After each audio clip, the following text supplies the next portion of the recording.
পাহাড়ে গুহার ভিতরে একজন বাবা আছে, দেখি ওনার কাছে গিয়ে। আমার একটা সমস্যা আছে, ওনার কাছে গিয়ে দেখি সমাধান করতে পারি কিনা। ওনারা চলে আসছেন বাবার কাছে। দর্শক মণ্ডলী, আপনারা দেখতে থাকুন, ভিডিও বানাচ্ছে। এই যে হচ্ছে আপনাদের সেই বিখ্যাত বাবা, আপনারা দেখতে পাচ্ছেন। আসসালামু আলাইকুম বাবা।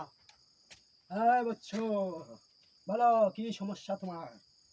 বাবা, আমি অনেকদিন যাবত ফেসবুকে কাজ করছি, আমার একটা ভিডিও ভাইরাল হয় না। কি বলো বাবা, তোমার ভিডিও ভাইরাল হয় না? আমি তোমাকে একটা তাবিজ দিচ্ছি, তুমি একটা গাছে লটকিয়ে দিও, দেখবে তোমার ভিডিও অটোমেটিক ভাইরাল হয়ে যাবে। হিল বাবা হিল। ওয়াও, অসাধারণ অসাধারণ অসাধারণ, খুব সুন্দর হয়েছে, খুব সুন্দর হয়েছে আপনাদের ভিডিওগুলো। দর্শকরা খুবই আনন্দ পাবে ইনশাল্লাহ। না না, ওটা শেষ, তোমার শেষ।